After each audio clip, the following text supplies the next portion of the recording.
بسم اللہ الرحمن الرحیم۔ اعوذ باللہ من الشیطان الرجیم، بسم اللہ الرحمن الرحیم۔ السلام علیکم۔ آج آپ کا میزبان ڈاکٹر کاشف بشیر تفہیم القرآن سیریز کی قسط نمبر 399 کے ساتھ آپ کے سامنے حاضر خدمت ہے، جس میں ہم انشاءاللہ العزیز سورہ الاحزاب کی قسط نمبر سورہ الاحزاب کی آیت نمبر 23 سے لے کر 30 تک کا ترجمہ اور تفسیر آپ کے سامنے پیش کریں گے، اور اس حصے کا موضوع ہے نبی پاک صلی اللہ علیہ وآلہ وسلم کی ازواج کے لیے ہدایات۔ من المؤمنین رجال صدقوا ما عاهدوا اللہ علیہ فمنهم من قضى نحبه ومنهم من ينتظر وما بدلوا تبدیلا۔ ترجمہ: ایمان لانے والوں میں ایسے لوگ موجود ہیں جنہوں نے اللہ سے کیے ہوئے عہد کو سچا کر دکھایا ہے، ان میں سے کوئی اپنی نظر پوری کر چکا اور کوئی وقت آنے کا منتظر ہے، انہوں نے اپنے رویے میں کوئی تبدیلی نہیں کی۔ تفسیر میں آتا ہے کہ یعنی کوئی اللہ کی راہ میں جان دے چکا ہے اور کوئی اس کے لیے تیار ہے کہ وقت آئے تو اس کے دین کی خاطر اپنے خون کا نذرانہ پیش کر دے۔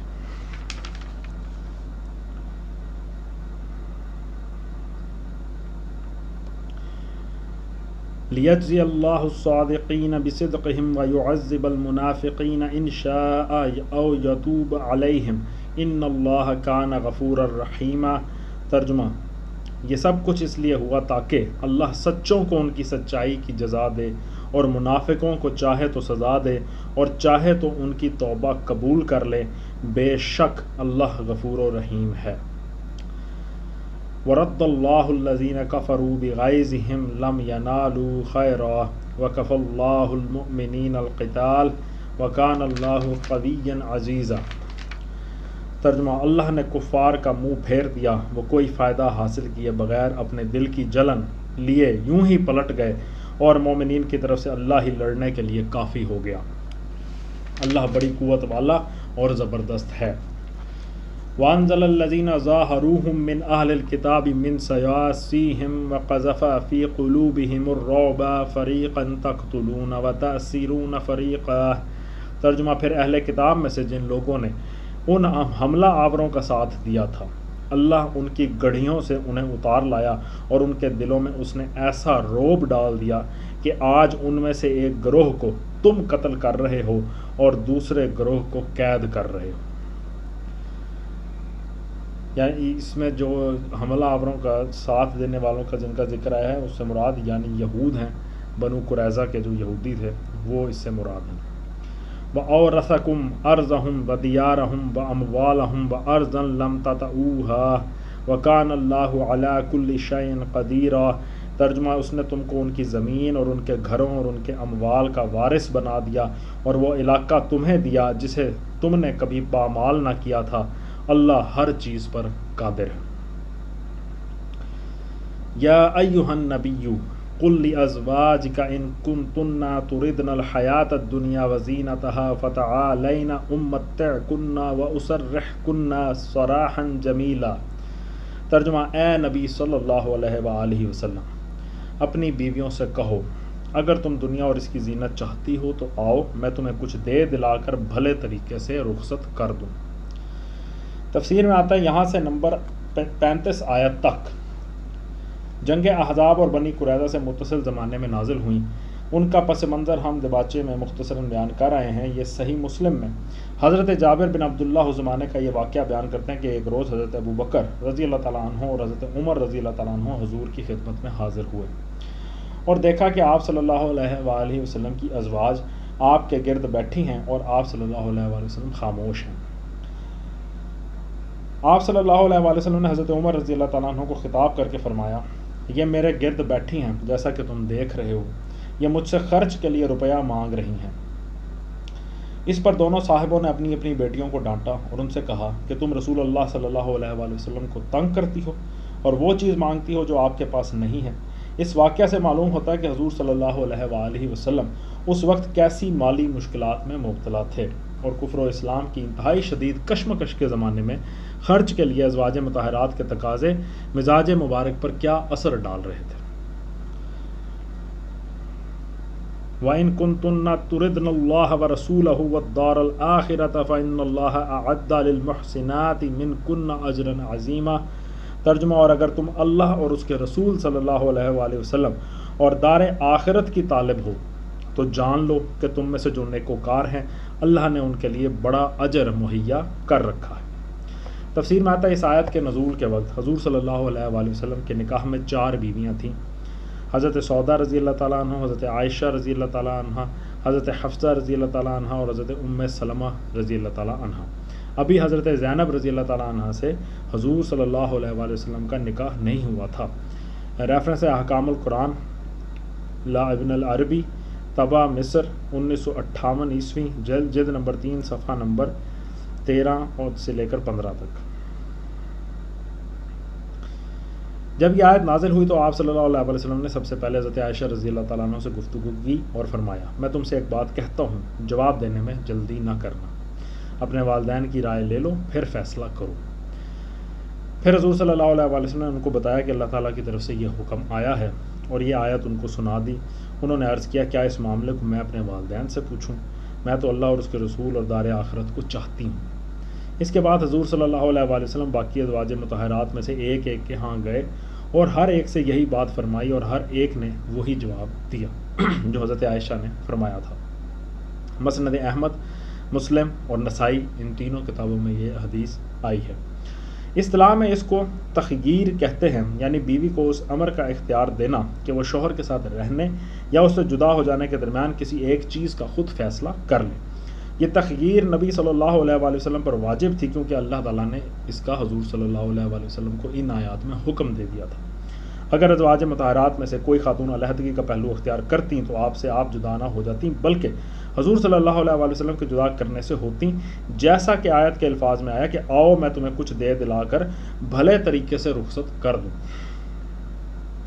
اس سے ظاہر ہوتا ہے لیکن حضور صلی اللہ علیہ وآلہ وسلم پر یہ واجب تھا کہ اس صورت میں ان کو جدا کر دیتے، کیونکہ نبی کی حیثیت سے آپ کا یہ منصب نہ تھا کہ اپنا وعدہ پورا نہ فرماتے۔ جدا ہو جانے کے بعد بظاہر یہی معلوم ہوتا ہے کہ وہ امہات المومنین کے زمرے سے خارج ہوتی اور ان سے کسی دوسرے مسلمان کا نکاح حرام نہ ہوتا، کیونکہ وہ دنیا اور اس کی زینت ہی کے لیے تو رسول پاک صلی اللہ علیہ وآلہ وسلم سے علیحدگی اختیار کرتی جس کا حق انہیں دیا گیا تھا، اور ظاہر ہے کہ ان کا یہ مقصد نکاح سے محروم ہو جانے کی صورت میں پورا نہیں ہو سکتا تھا۔ دوسری طرف آیت کا منشا یہ بھی معلوم ہوتا ہے کہ جن ازواج نے اللہ اور اس کے رسول اور دار آخرت کو پسند کر لیا انہیں طلاق دینے کا اختیار حضور صلی اللہ علیہ وآلہ وسلم کے لیے باقی نہ رہا، کیونکہ تخییر کے 2 ہی پہلو تھے، ایک یہ کہ دنیا کو اختیار کرتی ہو تو تمہیں جدا کر دیا جائے، دوسرے یہ کہ اللہ اور اس کے رسول اور دار آخرت کو اختیار کرتی ہو تو تمہیں جدا نہ کیا جائے۔ اب ظاہر ہے کہ ان میں سے جو پہلو بھی خاتون اختیار کرتی ان کے حق میں دوسرا پہلو آپ سے آپ ممنوع ہو جاتا۔ اسلامی فقہ میں تخییر دراصل تفویض طلاق کی حیثیت رکھتی ہے، یعنی شوہر اس ذریعے سے بیوی کو اختیار دے دیتا ہے کہ چاہے تو اس کے نکاح میں رہے ورنہ الگ ہو جائے۔ اس مسئلے میں قرآن و سنت سے استنباط کر کے فقہاء نے جو احکام بیان کیے ہیں ان کا خلاصہ یہ ہے۔ نمبر 1، یہ اختیار ایک دفعہ عورت کو دے دینے کے بعد شوہر نہ تو اسے واپس لے سکتا ہے اور نہ عورت کو اس کے استعمال سے روک سکتا ہے۔ البتہ عورت کے لیے یہ لازم نہیں ہے کہ وہ اس اختیار کو استعمال ہی کرے، وہ چاہے تو شوہر کے ساتھ رہنے پر رضامندی ظاہر کر دے، چاہے علیحدگی کا اعلان کر دے اور چاہے تو کسی چیز کا اظہار نہ کرے اور اس اختیار کو یوں ہی ضائع ہو جانے دے۔ نمبر 2، اس اختیار کی عورت کی طرف منتقل ہونے کے لیے 2 شرطیں ہیں۔ اول یہ کہ شوہر نے یا تو اسے صریح الفاظ میں طلاق کا اختیار دیا ہو، یا اگر طلاق کی تصریح نہ کی ہو تو پھر اس کی نیت یہ اختیار دینے کی ہو۔ مثلا اگر وہ کہے تجھے اختیار ہے یا تیرا معاملہ تیرے ہاتھ میں ہے، تو اس طرح کی کنایات میں شوہر کی نیت کے بغیر طلاق کا اختیار عورت کی طرف منتقل نہ ہوگا۔ اگر عورت اس کا دعویٰ کرے اور شوہر بحلف یہ بیان دے کہ اس کی نیت طلاق کا اختیار دینے کی نہ تھی تو شوہر کا بیان قبول کیا جائے گا، الا یہ کہ عورت اس امر کی شہادت پیش کر دے کہ یہ الفاظ ناچاکی اور جھگڑے کی حالت میں یا طلاق کی باتیں کرتے ہوئے کہے گئے تھے، کیونکہ اس سے و سباق میں اختیار دینے کے معنی یہی سمجھے جائیں گے کہ شوہر کی نیت طلاق کا اختیار دینے کی ہی تھی۔ دوم یہ کہ عورت کو معلوم ہو کہ یہ اختیار اسے دیا گیا ہے، اگر وہ غائب ہو تو اسے اس کی اطلاع ملنی چاہیے، اور اگر وہ موجود ہو تو اسے یہ الفاظ سننے چاہیے۔ جب تک وہ سنے نہیں یا اسے اس کی خبر نہ پہنچے اختیار اس کی طرف منتقل نہیں ہوگا۔ نمبر 3، اگر شوہر کسی وقت کی تعین کے بغیر مطلقاً اس کو اختیار دے تو عورت اس اختیار کو کب تک استعمال کر سکتی ہے؟ اس مسئلے میں فقہا کے درمیان اختلاف ہے۔ ایک گروہ کہتا ہے کہ جس نشست میں شوہر اس سے یہ بات کہے اسی نشست میں عورت اپنا اختیار استعمال کر سکتی ہے۔ اگر وہ کوئی جواب دیے بغیر وہاں سے اٹھ جائے یا کسی ایسے کام میں مشغول ہو جائے جو اس بات پر دلالت کرتا ہو کہ وہ جواب نہیں دینا چاہتی تو اس کا اختیار باطل ہو جائے گا، یعنی وہیں پہ اختیار ختم ہو گیا۔ یہ رائے حضرت عمر، حضرت عثمان، حضرت ابن مسعود، حضرت جابر بن عبداللہ، جابر بن زید، عطا، مجاہد، شعبی، نخعی، امام مالک، امام ابو حنیفہ، امام شافعی، امام اوزاعی، سفیان ثوری اور ابو ثور کی ہے۔ دوسری رائے یہ ہے کہ اس کا اختیار اس نشست تک محدود نہیں ہے بلکہ وہ اس کے بعد بھی اسے استعمال کر سکتی ہے۔ یہ رائے حضرت حسن بصری، قتادہ اور زہری کی ہے۔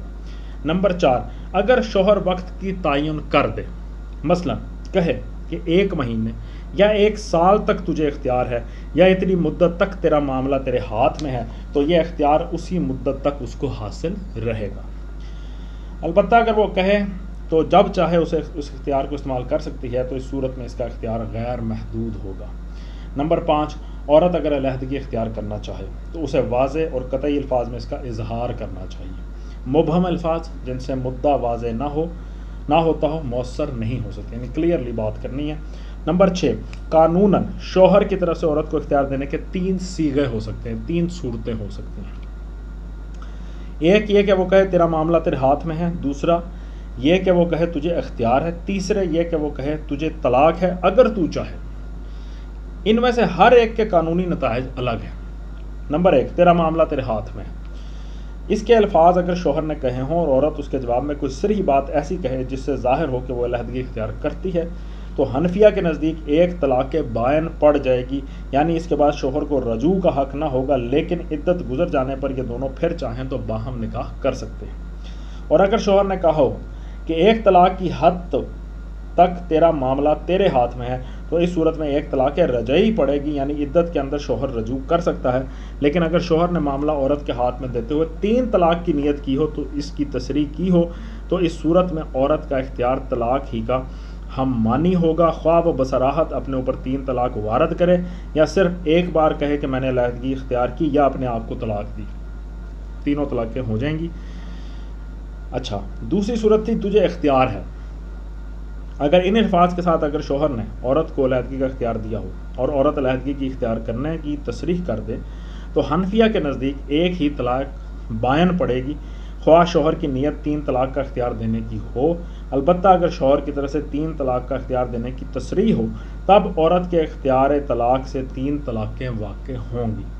امام شافعی رحمۃ اللہ علیہ کے نزدیک اگر شوہر نے اختیار دیتے ہوئے طلاق کی نیت کی ہو اور عورت علیحدگی اختیار کرے تو ایک طلاق رجعی واقع ہوگی۔ امام مالک رحمۃ اللہ علیہ کے نزدیک مدخولہ بیوی پر 3 طلاقیں پڑ جائیں گی، لیکن اگر غیر مدخولہ کے معاملے میں شوہر ایک طلاق کی نیت کا دعویٰ کرے تو اسے قبول کر لیا جائے گا۔ تیسری صورت تھی کہ تجھے طلاق ہے اگر تو چاہے۔ یہ کہنے کی صورت میں اگر عورت طلاق کا اختیار استعمال کرے تو طلاق رجعی ہوگی نہ کہ بائن۔ نمبر 7، اگر مرد کی طرف سے علیحدگی کا اختیار دیا جانے کے بعد عورت اسی کی بیوی بن کر رہنے پر اپنی رضامندی ظاہر کر دے تو کوئی طلاق واقع نہ ہوگی۔ یہی رائے حضرت عمر، حضرت عبداللہ بن مسعود، حضرت عائشہ، حضرت ابو الدرداء، ابن عباس اور ابن عمر رضی اللہ تعالیٰ عنہم کی ہے، اور اسی رائے کو جمہور فقہاء نے بھی اختیار کیا ہے۔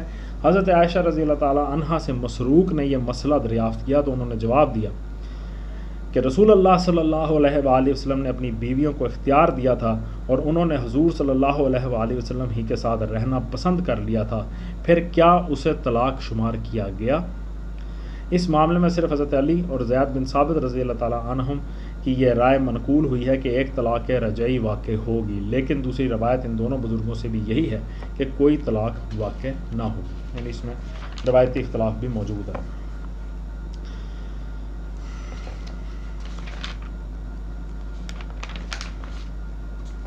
یا نساء النبی من یات منکن بفاحشۃ مبینۃ یضاعف لها العذاب ضعفین وکان ذلک علی اللہ یسیرا۔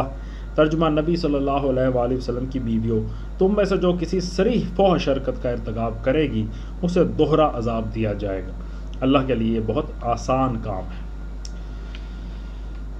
صریح فحش حرکت کا ارتکاب۔ تفسیر میں آتا ہے اس کا یہ مطلب نہیں ہے کہ نعوذ باللہ نبی صلی اللہ علیہ وآلہ وسلم کے ازواج مطہرات سے کسی فحش حرکت کا اندیشہ تھا، ایسا کوئی بات روایات سے نہیں ملتی، بلکہ اس سے مقصود حضور صلی اللہ علیہ وآلہ وسلم کی ازواج کو یہ احساس دلانا مقصود تھا کہ اسلامی معاشرے میں ان کا مقام بہت بلند ہے، اسی کے لحاظ سے ان کی ذمہ داریاں بھی بہت سخت ہیں، اسی لیے ان کا اخلاقی رویہ انتہائی پاکیزہ ہونا چاہیے، یعنی عام لوگوں عام عورتوں سے بڑھ کر پاکیزہ ہونا چاہیے۔ یہ ایسا ہی ہے جیسے نبی صلی اللہ علیہ وآلہ وسلم کو خطاب کرتے ہوئے اللہ تعالیٰ فرماتے ہیں اگر تم نے شرک کیا تو تمہارا سب کیا کرایا برباد ہو جائے گا۔ حالانکہ حضور صلی اللہ علیہ وآلہ وسلم سے کوئی ایسی امید نہیں، ہم بھی نہیں رکھ سکتے، اللہ تعالیٰ نے بھی نہیں رکھی ہوگی، لیکن اللہ تعالیٰ نے ان کو بتایا کہ آپ کا معاملہ بہت بلند ہے۔ اس آیت میں سورہ زمر کی آیت نمبر 65 کا یہ ترجمہ ہے۔ اس کا یہ مطلب نہیں ہے کہ معاذ اللہ حضور صلی اللہ علیہ وآلہ وسلم سے شرک کا کوئی اندیشہ تھا، بلکہ اس سے مقصود حضور کو اور آپ کے واسطے سے عام انسانوں کو یہ احساس دلانا تھا کہ شرک کتنا خطرناک جرم ہے جس سے سخت احتراز لازم ہے۔ تو اسی انالوجی پہ اگر اس آیت کو بھی دیکھیں تو ہم بات کو بآسانی سمجھ سکتے ہیں کہ عام امت کی خواتین کے لیے بھی یہ بات سوچنے والی ہے کہ جس چیز کے بارے میں حضور کی بیویوں کو بھی ہدایت دی جا رہی ہے تو آپ کے معاملات میں بھی کتنی احتیاط ہونی چاہیے۔ آیت کے آخر میں اللہ کے لیے یہ بہت آسان کام ہے۔ تفسیر میں آتا ہے یعنی تم اس بھلاوے میں نہ رہنا کہ نبی کی بیویاں ہونا تمہیں اللہ کی پکڑ سے بچا سکتا ہے، یا تمہارے مرتبے کچھ ایسے بلند ہیں کہ ان کی وجہ سے تمہیں پکڑنے میں اللہ کو کوئی دشواری پیش آ سکتی ہے۔ ایسا کوئی اللہ کے لیے تو کوئی چیز بھی مشکل نہیں ہے، بے شک اس میں کوئی شک ہی نہیں ہے۔ اور ایک چیز اور یہاں پہ دیکھا جائے تو انسانوں میں جن کے عہدے اور رتبے بلند ہوتے ہیں ان کے لیے چھوٹے موٹے جرائم بڑے جرائم بھی معاف کر دیے جاتے ہیں، لیکن اللہ کے ہاں جن کے عہدے بلند ہیں ان کی ذرا سی بھی جو کوتاہی ہے اللہ تعالیٰ اس کو پسند نہیں کرتا۔ اللہ تعالیٰ وہاں پہ بہت سختی سے پیش آتا ہے۔ حضرت یونس علیہ السلام کا واقعہ ہمارے سامنے تو یہاں تک الحمدللہ سورہ الاحزاب کی آیت نمبر 30 تک کا ترجمہ تفسیر آج آپ کے سامنے پیش کیا، اور یہاں پہ الحمدللہ ہم نے آج پارہ نمبر 21 مکمل کر لیا۔ اللہ تعالیٰ کا لاکھ لاکھ شکر ہے، اس کی توفیق کی بدولت ہم اس سلسلے کو ابھی تک جاری رکھے ہوئے ہیں، اور الحمدللہ آپ لوگ سن رہے ہیں، ہم پڑھ رہے ہیں۔ اللہ تعالیٰ ہماری اس محنت کو، آپ کے سننے کو، ہمارے پڑھنے کو قبول فرمائے، اور اس کی برکت سے ہماری زندگیوں میں مثبت تبدیلیاں رونما ہوں۔ اسی دعا کے ساتھ آپ سے اجازت چاہیں گے، اپنا بہت خیال رکھیں۔ آپ لوگوں کا بہت بہت شکریہ۔ اللہ حافظ۔